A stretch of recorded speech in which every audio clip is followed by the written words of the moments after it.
दर्शक महानुभाव नमस्कार। हाम्रो च्यानल समाचारपाटी.com मा यहाँहरूलाई हार्दिक स्वागत छ। सदाको झैं आज पनि हामी उपस्थित भइसकेका छौं। आजका मुख्य समाचार लिएर हामीलाई अन्तिमसम्म हेर्नुहोला अनि हाम्रो मेहनतका लागि यो भिडियोमा एउटा लाइक अवश्य गरिदिनु होला। दर्शक महानुभाव, पलपलको न्यूज अपडेटका लागि हाम्रो च्यानल सब्स्क्राइब गर्नुहोस् अनि नजिकै आउने बेल आइकनलाई क्लिक गर्नुहोला। आउनुहोस् दर्शक महानुभाव, आजका मुख्य समाचार सुरु गरौं। प्रत्येक वर्ष माघ शुक्ल पञ्चमीका दिन मनाइने श्री पञ्चमी विद्याकी अधिष्ठात्री देवी सरस्वतीको पूजा आराधना गरी आज देशभर मनाइँदैछ। वसन्त पञ्चमीका दिन सरस्वतीको पूजा गरी विद्या बुद्धि बढ्ने विश्वास रहेको छ। आज देशभरका सरस्वती मन्दिरमा पूजा आराधना गर्न श्रद्धालुको भिड लाग्ने गर्छ। विद्यालय नपठाइएका साना बालबालिकालाई आजकै दिनदेखि अक्षरारम्भ गराउने चलन रहेको छ।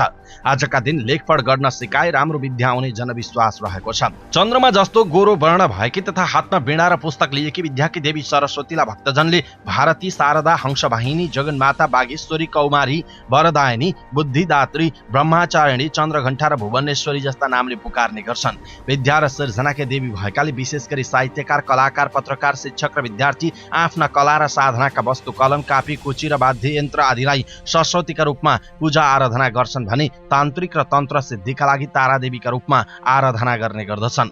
सूर्य उत्तरतिर लागि दिन लामो हुने र वसन्त ऋतु प्रारम्भ हुने विश्वासका साथ आजको दिनलाई वसन्त पञ्चमी पनि भन्ने गरिन्छ। आउनुहोस् दर्शक महानुभाव, अर्को समाचारतर्फ लागौं। संसद विघटनको मुद्दामा सोमबार रिट निवेदकको जवाफी बहस सकिएको छ। अब मंगलबारदेखि अदालतको सहयोगी एमिकस क्युरीको बहस सुरु हुनेछ। यो मुद्दामा सर्वोच्च अदालतले नेपाल बार एसोसिएसनबाट 3 जना र सर्वोच्च अदालत बार एसोसिएसनबाट 2 जना एमिकस क्युरी माग गरेको थियो। नेपाल बारले बद्री बहादुर कार्की, विजयकान्त मैनाली र सतीश कृष्ण खरेल तथा सर्वोच्च अदालत बार एसोसिएसनबाट पूर्णमान साक्य र गीता पाठक एमिकस क्युरीको रूपमा चयन भएका छन्। उनीहरूले कुनै पक्ष विपक्षमा नरही अदालतलाई राय दिनेछन्। एमिकस क्युरीको रायपछि फैसला आउने जनाइएको छ। यसअघि आइतबार र सोमबार रिट निवेदकका तर्फबाट जवाफी बहस भएको थियो। संसद विघटनको मुद्दा सर्वोच्च अदालतमा प्रधान न्यायाधीश चोलेन्द्र शमशेर जबरा, न्यायाधीशहरू विशम्बर प्रसाद श्रेष्ठ, अनिल कुमार सिन्हा, सपना प्रधान मल्ल र तेज बहादुर केसी सम्मिलित संवैधानिक इजलासमा सुनवाई भइरहेको छ। आउनुहोस् दर्शक महानुभावको समाचारतर्फ लागौं। प्रधानमन्त्री केपी शर्मा ओलीले प्रतिनिधि सभा विघटनलाई प्रतिगमन भन्नु आपत्तिजनक भएको बताउनु भएको छ। साथै आफ्नै दलका नेताहरूले अल्मल्याउने, न्यू खोजेर कामै गर्न नदिने र समानान्तर सत्ता सञ्चालनको अभ्यास गरेपछि संसद विघटन गर्न बाध्य भएको उहाँले बताउनु भयो। सरकार गठन भएको 3 वर्ष पूरा भएको अवसरमा पत्रकार सम्मेलन गर्नुभएका प्रधानमन्त्री ओलीले सुरुमा नै संसद विघटनबारे स्पष्टीकरण दिनुभएको थियो। 1 वर्षदेखि गठबन्धन सरकारको जस्तो नियति भोग्नु परेको भन्दै उहाँले विधेयकहरू छलफलको नाममा अड्काउने, संवैधानिक निकायहरूमा नियुक्ति सिफारिस हुनै नदिने र भए सुनवाई समितिमा अड्काउने काम भएको बताउनु भयो। उहाँले अगाडि भन्नुभयो, सरकारी निकायका कतिपय कार्यकारी पदमा अनुपयुक्त पात्र अगाडि सार्ने वा नियुक्ति नै हुन नदिने गरी एक किसिमले भन्ने हो भने समानान्तर सत्ता सञ्चालनको अभ्यास गरियो। सकेसम्म अल्मल्याउन नसके न्यू खोजेर काम गर्न नदिने तहमा आफ्नै दलका साथीहरू उत्रनु भयो। वर्ष दिनदेखि समयभन्दा अगावै निर्वाचनको बाटोमा हिँड्न नपरोस् भनेर अनेकौं लान्छना सहेरै अप्ठ्यारो परिस्थितिलाई अन्यत्र मोड्ने प्रयास गरेको समेत उहाँले बताउनु भयो। आफ्नो सामु प्रतिनिधि सभाको बाँकी यो कार्यकाललाई राजनीतिक अस्थिरताको खेलमैदान बनाउने कि अर्को विकल्पमा जाने भन्ने विकल्पमा नभएको भन्दै प्रधानमन्त्री ओलीले भन्नुभयो, प्रतिनिधि सभाबाट अर्को सरकार बन्ने विकल्प थिएन। अर्कोतिर 64% सांसदद्वारा समर्थित सरकारलाई आफ्नै दलका सहकर्मीद्वारा चल्नै दिइएन। यस्तो जटिल अवस्थामा राष्ट्रप्रति जिम्मेवार हुँदै जनतालाई हिजो तपाईहरूले दिनुभएको मतद्वारा सिर्जित यस प्रतिनिधि सभाले काम गर्न सकेन। अब ताजा जनादेशका लागि जाउँ भन्ने अनुरोध गर्ने निर्णयमा म पुगेँ, उहाँले भन्नुभएको छ। प्रतिनिधि सभा विघटनको सिफारिसलाई संविधान विपरीत जनादेशको अपहेलना, प्रतिगमन जस्ता आपत्तिजनक आरोप लगाइएको भन्दै प्रधानमन्त्री ओलीले असन्तुष्टि जनाउनु भयो। केलाई प्रतिगमन भनेको भन्दै उहाँले प्रश्न गर्नुभयो, संविधानले कोरेको सीमाभन्दा पछि हटेका छौं के हामी संघीय लोकतान्त्रिक गणतन्त्रको सुदृढीकरण र त्यसले अंगीकार गरेको सामाजिक सांस्कृतिक मूल्यको विरुद्धमा छौं के हामी जनतासँग मत माग्ने र उनीहरूले चुनेका प्रतिनिधिबाट शासन सञ्चालन गर्ने बाटोभन्दा अलग बाटोमा हिँड्दैछौं? छैनौं। हामी कोही उल्टोतिर फर्केका छैनौं भने प्रतिगमन कसरी भयो? संसद विघटनको बचाउ गर्नुभएका उहाँले अराजकताको अन्त्य र राजनीतिक स्थिरताका लागि ताजा जनादेशमा जान खोजेको बताउनु भयो। आउनुहोस् दर्शक महानुभावको समाचारतर्फ लागौं। प्रधानमन्त्री केपी शर्मा ओलीले देशलाई लोड सेडिङ मुक्त गराउने काम कुलमान घिसिङले नभई आफूले गरेको दाबी गर्नु भएको छ। लोड सेडिङ हटाएको जस अरूले लिने खोजे पनि भारतसँग विद्युत खरिद सम्झौता गरेर आफूले लोड सेडिङ हटाएको उहाँको भनाइ छ। प्रधानमन्त्री ओलीले सोमबार काठमाडौँमा आयोजित उद्योगी तथा व्यवसायीको राष्ट्रिय भेलामा भन्नुभयो, जस विभिन्नले लिन खोजे, मलाई जसको कुरा होइन, तर भारतबाट विद्युत ल्याउने सहमति मैले गरेको हुँ। भारतबाट विद्युत किन्ने, देशभित्र उत्पादन बढाउने, चाँजो पाँजो मिलाउने र प्रसारण लाइन सुधार गर्ने लगायतका काम आफूले गरेको ओलीले बताउनु भयो। बताउनुभयो। नेकपा ओली पक्षका अध्यक्ष समेत रहनुभएका उहाँले आफू पहिलो पटक प्रधानमन्त्री भएको एक हप्ताभित्र झापाबाट अर्को तिहार अँध्यारोमा मनाउनु पर्दैन भनेपछि लोड सेडिङ हटेको उहाँको जिकिर छ। नेपालका 90% जनताले विद्युतको प्रयोग गरिरहेको उहाँको दाबी छ।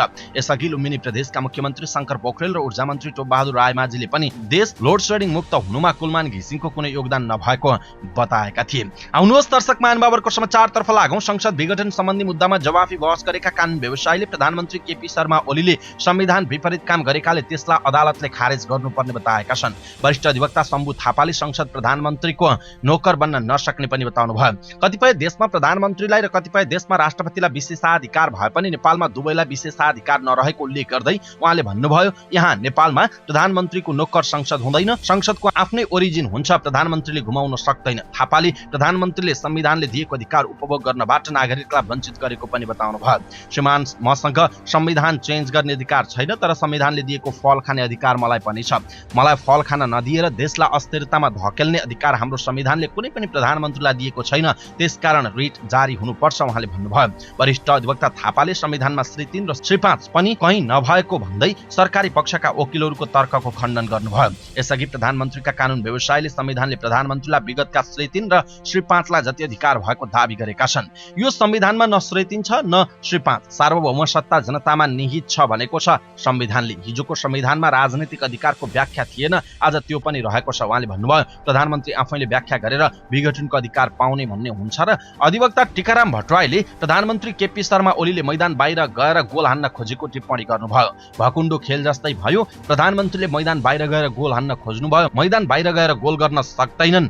भट्टराईले भन्नुभयो, यो अदालतले प्रधानमन्त्रीलाई मैदानमा फर्काउनुपर्छ।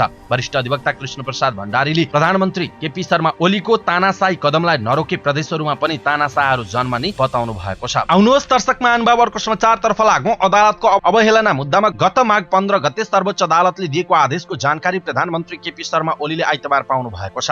सर्वोच्च अदालतबाट खटिएका तामेलदारले आइतबार प्रधानमन्त्री ओलीलाई भेटेर आदेशको जानकारी दिएका हुन्। प्रधानमन्त्रीले संवैधानिक इजलासमा भइरहेको बहसको अपमान हुने गरी बोलेको भन्दै परेको रिटमा सर्वोच्चका न्यायाधीश मनोज कुमार शर्माको इजलासले 7 दिनभित्र आफै लिखित जवाफ पेश गर्न आदेश दिएको थियो। तर उक्त आदेश भएको 15 दिन बितिसक्दा पनि तामेलदार प्रधानमन्त्री समक्ष पुगेका थिएनन्। सर्वोच्च अदालत स्रोतका अनुसार आइतबार बेलुका प्रधानमन्त्री ओलीले म्याद बुझेका छन्। अब उनले म्याद बुझेको एक साताभित्र सर्वोच्चमा आफै उपस्थित भएर अदालतको अवहेलनाको आरोपमा लिखित जवाफ पेश गर्नुपर्छ। गत माघ 15 गते न्यायाधीश शर्माको इजलासले पूर्व प्रधान न्यायाधीशहरू मिनबहादुर रायमाझी, अनुप्रास शर्मा, कल्याण श्रेष्ठ र सुशीला कार्की विरुद्ध पनि अदालतको अवहेलना मुद्दामा लिखित जवाफ पेश गर्न आदेश दिएको थियो। उनीहरूले सोमबार अदालतमा उपस्थित भएर लिखित जवाफ बुझाएको जनाइएको छ। आउनुहोस् दर्शक महानुभावरको समाचारतर्फ लागौं। अदालतको अवहेलना मुद्दा खेपेका 4 पूर्व प्रधान न्यायाधीशले अभिव्यक्ति स्वतन्त्रता नियन्त्रित गर्ने चक्रव्यूह रचिए स्वीकार्य नहुने बताउनु भएको छ। साथै प्रतिनिधि सभा विघटन गैर संवैधानिक हो भनी जारी गरेको विज्ञप्तिमा आफूहरूको प्रतिबद्धता कायमै रहेको भन्दै उहाँहरूले आफूहरू विरुद्ध परेको मुद्दालाई संवैधानिक इजलासमा विचाराधीन प्रतिनिधि सभा विघटनको मुद्दासँगै राखेर सुनवाई गरे पनि आपत्ति नहुने बताएका हुन्। संसद विघटन बारे जारी गरेको वक्तव्यलाई लिएर पूर्व प्रधान न्यायाधीशहरू मिनबहादुर रायमाझी, अनुप्रास शर्मा, कल्याण श्रेष्ठ र सुशीला कार्की विरुद्ध सर्वोच्च अदालतमा अदालतको अवहेलना मुद्दा दर्ता भएको थियो। यसमा प्रारम्भिक सुनवाई गर्दै 15 माघमा न्यायाधीश मनोज शर्माको एकल इजलासले बाटोको म्याद बाहेक 7 दिनभित्र आफै उपस्थित भएर लिखित जवाफ दिन आदेश दिएको थियो। त्यही दिन प्रधानमन्त्री केपी शर्मा ओलीलाई पनि आफै उपस्थित भएर लिखित जवाफ दिन आदेश दिएको थियो।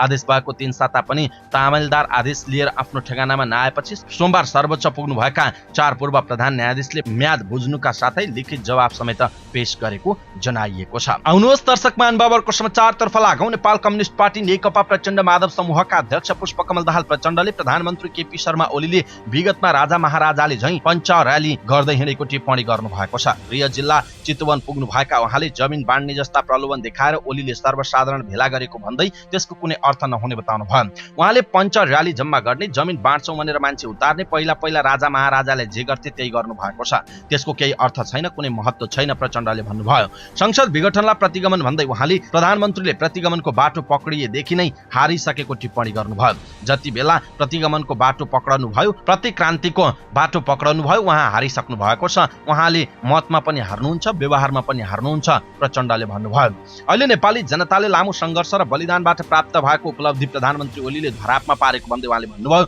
आम नेपाली जनता र राम्रो दिमाग भएका व्यक्ति उहाँका विरुद्धमा छन्, उहाँको भनाइरहेको छ। आउनुहोस् दर्शक महानुभावरको समाचारतर्फ लागौं। नेपाली कांग्रेसका सभापति शेरबहादुर देउवाले नेकपा वैधानिकताबारे अहिलेसम्म निर्णय नगरेको भन्दै निर्वाचन आयोगको आलोचना गर्नु भएको छ। आयोगले निर्वाचन गराउनै नचाहेको त होइन भन्ने उहाँको आशंका छ। प्रतिनिधि सभा विघटनको विरुद्धमा भैरवमा आयोजित सभामा सम्बोधन गर्दै देउवाले अदालतमा विचाराधीन मुद्दामा केही गर भनेर नभन्ने बताउनु भयो। यसबारे आफ्नै पार्टीमा फरक मत आएको भन्दै उहाँले अदालतको निर्णय पर्खनु पर्ने बताउनु भयो। उहाँले भन्नुभयो, अदालतले संसद फिर्ता गर्छ भने पनि हामीलाई ठिक छ, चुनाव गर भन्छ भने पनि ठिक छ। नेकपाको वैधानिकताबारे निर्णय नगरेको तर्फ संकेत गर्दै निर्वाचन आयोगको आलोचना गर्नुभयो। प्रतिनिधि सभा विघटन गरेको 6 महिनाभित्र चुनाव भइसक्नु पर्ने भन्दै कांग्रेस सभापति देउवाले भन्नुभयो, निर्वाचन आयोगलाई मतलब नै छैन। यो निर्वाचन आयोगलाई म यहीँबाट भन्न चाहन्छु, प्रधानमन्त्री ओलीले संसद विघटन गरेको 6 महिनाभित्र चुनाव गराइसक्नुपर्छ। उहाँले अघि भन्नुभयो, ओलीले वैशाखसम्म चुनाव गराउँछु भनेको छ, निर्वाचन आयोगले किन भन्दैन? निर्वाचन आयोगमाथि शंका गर्नुपर्ने बेला भइसकेको छ। निर्वाचनको तयारी गर्न अदालतको निर्णय कुर्नु नपर्ने उहाँले बताउनु भयो। यदि अदालतको निर्णय चुनाव नगराउने आयो भने तयारी बन्द गरे भइहाल्यो भन्दै उहाँले भन्नुभयो, निर्वाचन आयोगले जनतालाई भन्नु पर्यो 6 महिनाभित्र चुनाव गराएरै छाड्छु। साथै उहाँले नेकपाको विवादबारे निर्णय नगरेको भन्दै आयोगको आलोचना पनि गर्नुभएको छ। कांग्रेस सभापति देउवाले अघि भन्नुभयो, किन कार्यतालिका प्रकाशित गर्दैन? चुनाव चिन्हको झगडा छ, किन चुनाव चिन्ह दिँदैन निर्वाचन आयोगले? सूर्य चिन्ह एउटै रहेको भन्दै उहाँले प्रचण्डलाई दिने कि ओलीलाई दिने छिटो निर्णय गर्न आग्रह गर्नुभयो। सूर्य चिन्ह नपाए ओलीले चुनाव नगराउने उहाँको आशंका रहेको छ। आउनुहोस् दर्शक महानुभावहरुको समाचारतर्फ लागौं। मिक्लाजुङका शिक्षक राजेन्द्र श्रेष्ठ हत्या प्रकरणमा प्रतिबन्धित विप्लव समूहका 42 जना नेता तथा कार्यकर्ता विरुद्ध जिल्ला अदालत मोरङमा अपहरण तथा कर्तव्य ज्यान मुद्दा दर्ता भएको छ। मिक्लाजुङ गाउँपालिका 1 को सरस्वती आधारभूत विद्यालयका प्रधानाध्यापक 53 वर्षीय श्रेष्ठको 23 मक्सिरमा अपहरणपछि घाँटी रेटेर हत्या गरिएको अवस्थामा शव फेला परेको थियो। सुराकी गरेको आरोपमा श्रेष्ठलाई विप्लव समूहका 6 जना कार्यकर्ताले श्रेष्ठलाई घरबाट अपहरण गरी जंगलमा लगेर हत्या गरेका थिए। अनुसन्धान पश्चात प्रहरीले विप्लव समूहका महासचिव नेत्रविक्रम चन्द विप्लव र प्रवक्ता खड्गप्रसाद विश्वकर्मा प्रकाण्ड सहित 42 जनालाई मुद्दा चलाउनु पर्ने प्रतिवेदन बुझाएको थियो। त्यसै आधारमा जिल्ला सरकारी वकिलको कार्यालयमा सोमबार मुद्दा दायर गरेको हो। मुद्दामा मंगलबारबाट थुनछेक बहस सुरु हुने जिल्ला सरकारी वकिलको कार्यालय मोरङका श्रेष्ठजार राजकुमार दाहालले जानकारी दिनुभयो। प्रतिवादीहरू मध्ये 1 जना मात्रै पक्राउ परेका छन्। विप्लव समूहका मोरङ इन्चार्ज डीवी सिलवाल भनिने धनबहादुर विक प्रहरी हिरासतमा रहेका छन्। बयानका क्रममा उहाँले हत्यामा आफ्नो संलग्नता अस्वीकार गरेको जनाइएको छ। आउनुहोस् दर्शक महानुभावहरुको समाचारतर्फ लागौं। नेपाली कांग्रेसका नेता डाक्टर शेखर कोइरालाले प्रधानमन्त्री केपी शर्मा ओलीले संवैधानिक परिषदहरूमा गरेका असंवैधानिक नियुक्तिहरू अब बन्ने सरकारले खारेज गर्ने बताउनु भएको छ। धरानमा सोमबार आयोजित विरोध सभालाई सम्बोधन गर्दै उहाँले भन्नुभयो, संवैधानिक परिषदका सबै नियुक्तिहरूलाई अब बन्ने सरकारले पक्कै पनि खारेज गर्नेछ। संविधानले शक्ति सन्तुलनको आधारमा 6 सदस्यीय परिषदले मात्र सिफारिस गर्न सक्ने व्यवस्था गरे पनि ओलीले अध्यादेश ल्याएर 3 जनाले नै सिफारिस गर्नु भएको छ। अख्तियार दुरुपयोग अनुसन्धान आयोग, निर्वाचन आयोग, राष्ट्रिय मानवाधिकार आयोग लगायत 32 पदमा नियुक्त भएको थियो। संवैधानिक परिषदले निष्पक्ष व्यक्तिहरूलाई संवैधानिक निकायमा लैजान्छ भन्ने सोचेका थियौं, उहाँले कार्यक्रममा भन्नुभयो। तर उहाँले यसलाई नेकपाको भर्ती केन्द्रको रूपमा लिएर अगाडि बढिरहनु भएको छ, उहाँको भनाइरहेको छ। आउनुहोस् दर्शक महानुभावहरुको समाचारतर्फ लागौं। प्रधानमन्त्री केपी शर्मा ओलीले संविधानलाई नै खतरामा पार्न खोजेको नेपाली कांग्रेसका उपसभापति विमलेन्द्र निधिले बताउनु भएको छ। प्रतिनिधि सभा विघटनको विरोधमा सप्तरी सदरमुकाम राजविराजमा आयोजित विरोध सभालाई सम्बोधन गर्दै निधिले भन्नुभयो, संसद विघटन गरेर ओलीले संविधानमाथि प्रहार गर्नु भएको छ। संविधान जोगाउन 2 विकल्प मात्र बाँकी छ। जनताले चुनावमा मत हालेर संसदको गठन गर्न सक्छ। उहाँले भन्नुभयो, त्योभन्दा अगाडि अदालतले सर्टकट तरिकाले पुनर्स्थापना पनि गर्न सक्छ। पुनर्स्थापना भए पनि ठीक हुने, तर चुनाव भए पनि कांग्रेस पछाडि नहट्ने उहाँको भनाइ छ। कांग्रेसका सप्तरी सभापति दिनेश कुमार यादवले प्रधानमन्त्री केपी शर्मा ओलीले निरङ्कुशता प्रदर्शन गर्दै संसद विघटन गरेको आरोप लगाउनु भयो। आउनुहोस् दर्शक महानुभावहरुको समाचारतर्फ लागौं। नेपाली कांग्रेसका नेता गगन कुमार थापाले सर्वोच्चले अदालत मिलाउन सम्भव छैन भन्ने सन्देश दिन सक्नुपर्ने बताउनु भएको छ। प्रतिनिधि सभा विघटनको विरुद्धमा चितवनको भरतपुरमा सोमबार आयोजित विरोध सभालाई सम्बोधन गर्दै थापाले प्रधानमन्त्रीले सनकको भरमा संसद भङ्ग गर्न नपाउने बताउनु भयो। कांग्रेसले संसद विघटनलाई असंवैधानिक मानेको भन्दै उहाँले अदालतले पढ्ने संविधान पनि त्यही भएको बताउनु भयो। मेरो अदालत प्रधानमन्त्रीको धम्कीसँग नडराओस्। उहाँले भन्नुभयो, मेरो कुरा पनि नसुनोस्, प्रचण्ड र केपी ओलीको सभा पनि नहेरोस्, केवल संविधान मात्र हेरोस्। प्रधानमन्त्रीले मेरो सनकलाई अदालतले सदर गर्छ, मैले सबै मिलाएको छु भन्ने सन्देश दिएको भन्दै थापाले भन्नुभयो, अदालतले देखाइदियोस्, तपाईले राष्ट्रपति मिलाएको जस्तो नेपालको अदालत मिलाउन सम्भव छैन भनुस्, उहाँको भनाइरहेको छ। आउनुहोस् दर्शक महानुभावरको समाचारतर्फ लागौं। प्रदेश 1 का मुख्यमन्त्री शेरधन राईले आफू विरुद्ध दर्ता भएको अविश्वासको प्रस्तावलाई जनताको विश्वासमा तातो पानी खन्याउने काम भएको टिप्पणी गर्नु भएको छ। प्रदेश सभाको तेस्रो वार्षिक उत्सवको अवसरमा सोमबार आयोजित कार्यक्रममा उहाँले प्रदेशमा अस्थिरता सृजना गरी जनताको विश्वासमा तातो पानी खन्याउने काम भएको बताउनु भयो। अविश्वासको प्रस्तावलाई मुख्यमन्त्री राईले जनविरोधी हरकतको संज्ञा दिँदै त्यस विरुद्ध एकजुट हुनुपर्ने बताउनु भयो। प्रदेशमा जनतामा पैदा भएको विश्वास, उत्साह र आशामा तातो पानी खन्याउँदै संविधान र संहितालाई नै कमजोर बनाउने गलत प्रयास भएको छ। उहाँले भन्नुभयो, मुख्यमन्त्रीको विरुद्ध आएको अविश्वासको प्रस्तावलाई हामीले सामना गर्नुपर्ने भएको छ। प्रदेश सभामा मुख्यमन्त्री विरुद्ध नेकपा प्रचण्ड माधव समूहले अविश्वासको प्रस्ताव दर्ता गराएको थियो। यद्यपि उक्त प्रस्तावमाथि प्रदेश सभामा छलफल भने हुन सकेको छैन।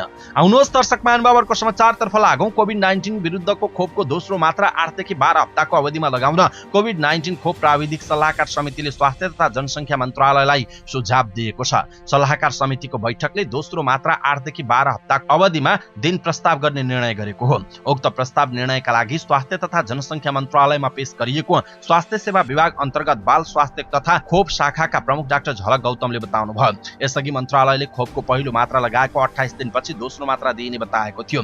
डाक्टर गौतमका अनुसार विश्व स्वास्थ्य संगठनको खोप सम्बन्धी विज्ञहरूको समिति सेजको निर्णयको आधारमा उक्त प्रस्ताव गरिएको हो। सेजले पहिलो खोप लगाएको 8 देखि 12 हप्ताको अवधि दोस्रो मात्रा लगाउँदा प्रभावकारी हुने निर्णय गरेको छ।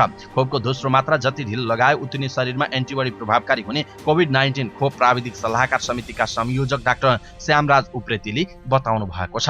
आउनुहोस् दर्शक महानुभावरको समाचारतर्फ लागौं। 2038 सालमा भएको अध्ययनले देखाएको क्षेत्रफल भन्दा कम कायम हुने गरी फेवाताल सीमाङ्कन तथा नक्साङ्कन समितिले प्रधानमन्त्रीलाई प्रतिवेदन बुझाएको छ। गण्डकी प्रदेशका मुख्यमन्त्री पृथ्वी सुब्बा गुरुङले आइतबार प्रधानमन्त्री केपी शर्मा ओलीलाई समितिको प्रतिवेदन बुझाउनु भएको हो। प्रतिवेदनमा फेवातालको क्षेत्रफल 5.3 वर्ग किलोमिटर रहेको उल्लेख छ। तत्कालीन जिल्ला विकास समितिका सभापति पुण्य पौडेलको संयोजकत्वमा गठित समितिले पछिल्लो प्रतिवेदन तयार पारेको हो। 2038 सालमा तयार यूएनडीपीको अध्ययन प्रतिवेदनमा फेवातालको क्षेत्रफल 5.8 वर्ग किलोमिटर उल्लेख छ। त्यसैगरी 2064 सालमा विश्वप्रकाश लामिछाने नेतृत्वको समितिले तयार पारेको अध्ययन प्रतिवेदनमा फेवातालको क्षेत्रफल 5.06 वर्ग किलोमिटर उल्लेख छ। पोखराका मेयर मानबहादुर जेसी, उपमेयर मन्जु देवी गुरुङ, सीमाङ्कन समितिका संयोजक पौडेल, सदस्य सचिव खिमलाल गौतम सहित समिति सदस्यको उपस्थितिमा मुख्यमन्त्रीबाट प्रतिवेदन बुझेपछि प्रधानमन्त्री केपी शर्मा ओलीले छिट्टै निर्णय गर्ने प्रतिबद्धता व्यक्त गर्नु भएको छ। आउनुहोस् दर्शक महानुभावरको समाचारतर्फ लागौं। सुन तस्करी विरुद्ध सुरक्षा निकायले आक्रामक कारबाही गरे पनि तस्करले नयाँ शैलीबाट भित्र्याउन छाडेका छैनन्। आइतबार राति टर्च लाइट भित्र लुकाएर ल्याइएको 600 ग्राम सुन बरामद भएको छ। त्रिभुवन अन्तर्राष्ट्रिय विमानस्थलमा एक्सरेमा चेक जाँच गर्ने क्रममा दुबईबाट आएको लाइट भित्र सुन भेटिएको विमानस्थल भन्सार कार्यालयका प्रमुख शम्भु प्रसाद मरासेनीले बताउनु भयो। उहाँका अनुसार लाइटमा 600 ग्राम सुन लुकाइएको थियो। लाइट ल्याउने व्यक्ति राजु लामालाई पक्राउ गरेर अनुसन्धान गरिरहेको मरासेनीले बताउनु भयो। पछिल्लो समय कामदारलाई प्रयोग गरेर तस्करहरूले सानो परिमाणमा सुन ल्याई काठमाडौँमा सङ्कलन गर्ने गरेका छन्। फ्लाइ दुबईको विमान मार्फत आइतबार राति काठमाडौँ उत्रिएका लामाको साथबाट बरामद भएको सुनको बजार मूल्य 46,65,600 रुपियाँ रहेको छ। सुनको गुणस्तर जाँच गर्न भन्सार विभागको त्रिपुरेश्वर स्थित प्रयोगशालामा पठाइएको विमानस्थल भन्सार कार्यालयले जनाएको छ। आउनुहोस् दर्शक महानुभावरको समाचारतर्फ लागौं। काठमाडौँको बबरमहल स्थित आपूर्ति तथा उपभोक्ता संरक्षण विभागका नायब सुब्बा नासु नरेन्द्र चन्द सहित 2 जना घुस लिएको आरोपमा पक्राउ परेका छन्। शेयर पुँजी बढाएको प्रमाणपत्रका लागि सेवाग्राहीसँग 8,000 रुपैयाँ घुस लिइसकेको अवस्थामा चन्द सहित लेखापढी व्यवसायी रामबाबु दाहाललाई अख्तियार दुरुपयोग अनुसन्धान आयोगको टोलीले नियन्त्रणमा लिएको हो। दाहालले सेवाग्राहीसँग 8,000 रुपैयाँ घुस लिएर नासु चन्दलाई दिइसकेको अवस्थामा आयोगको टोलीले विभाग परिसरबाट 2 जनालाई आइतबार नियन्त्रणमा लिएर अनुसन्धान अगाडि बढाएको आयोगका प्रवक्ता नारायण प्रसाद रिसालले जानकारी दिनुभएको छ। आउनुहोस् दर्शक महानुभावरको समाचारतर्फ लागौं। महानगरीय प्रहरी परिसर काठमाडौँले 2 महिनाको अवधिमा 374 जना फरार अभियुक्तलाई पक्राउ गरेको छ। परिसर सहित मातहतको महाराजगञ्ज, बौद्ध, बानेश्वर, कालीमाटी, कीर्तिपुर, थानकोट, स्वयम्भू, बालाजु, लैनचोट, दरबार मार्ग, जनसेवा, सिंहदरबार र मालीगाउँ वृत्तबाट उनीहरूलाई पक्राउ गरिएको हो। सबैभन्दा बढी बौद्धबाट 85, कीर्तिपुरबाट 60, बालाजुबाट 47 र कालीमाटीबाट 43 जना समातिएका छन्। सबैबाट गरेर 5,46,81,000 रुपैयाँ जरिवाना असुल गरिएको काठमाडौँका एसएसपी अशोक सिंहले बताउनु भयो। पुष र माघ महिनाको यो अवधिमा 49,62,900 रुपैयाँ बराबरको सामान पनि बरामद भएको छ। भन्सार छली ल्याइएको मोबाइल, कुर्ता सुरुवाल, टर्च, स्पिकर लगायतका सामग्री बरामद भएका छन्। समानान्तर बैंकिङ हुण्डी कारोबार मार्फत 2,42,74,000 रुपैयाँ बरामद भएको छ। यस्तै लागु औषध कारोबारमा 48 जना पक्राउ परेका छन् भने खैरो हेरोइन, नाइट्रोभ्याट, पोलाइन, फेनेरागन, डाइजापाम लगायत बरामद भएको पनि बताइएको छ। आउनुहोस् दर्शक महानुभावहरुको समाचारतर्फ लागौं। पश्चिमी वायुको प्रभाव अझै केही दिन कायम रहने भएको छ। केही दिन यतादेखि उक्त प्रणालीको प्रभावले देशको अधिकांश स्थानमा आंशिकदेखि सामान्य बदलीका साथै उच्च पहाडी र हिमाली भूभागका केही स्थानमा हल्का हिमपात भएको छ। मौसमविद शान्ति कणेलका अनुसार यस प्रणालीको प्रभाव अझै 2-3 दिन कायम रहनेछ। हाल कायम रहेको पश्चिमी वायु कमजोर रहेकाले वर्षा हुन सकेको छैन। वर्षा हुनका लागि पश्चिमी वायु सक्रिय भई प्राप्त मात्रामा जलवाष्पयुक्त हावा बन्नु पर्दछ उहाँले भन्नुभयो। हाल देशको प्रदेश नम्बर 1 कर्णाली र सुदूरपश्चिम प्रदेशका पहाडी तथा हिमाली भूभागमा आंशिकदेखि सामान्य बदली र गण्डकी तथा बागमती प्रदेशमा आंशिक बदली रही अन्य भूभागमा मौसम सामान्यतया सफा रहेको छ। दिउँसो देशभर आंशिकदेखि सामान्य बदली रही उच्च पहाडी तथा हिमाली भूभागका केही स्थानमा हल्का हिमपातको सम्भावनाका साथै देशको पहाडी भूभागका 1-2 स्थानमा हल्का वर्षाको सम्भावना रहेको जल तथा मौसम विज्ञान विभागले जनाएको छ। अवस्था दर्शक महानुभाव आजका मुख्य समाचार यति नै। हामीले प्रस्तुत गरेका मुख्य समाचारहरूप्रति तपाईको धारणा के छ? आफ्नो धारणा तलको कमेन्ट बक्समा कमेन्ट गर्नुहोला। पलपलको न्यूज अपडेटका लागि हाम्रो च्यानल सब्स्क्राइब गर्नुहोस् अनि नजिकै आउने बेल आइकनलाई क्लिक गर्नुहोला। पलपलको न्यूज अपडेटका साथ फेरि हाम्रो भेट हुनेछ। तपाई समाचारपाटी.com हेर्दै गर्नुहोस्। नमस्कार, शुभ दिन।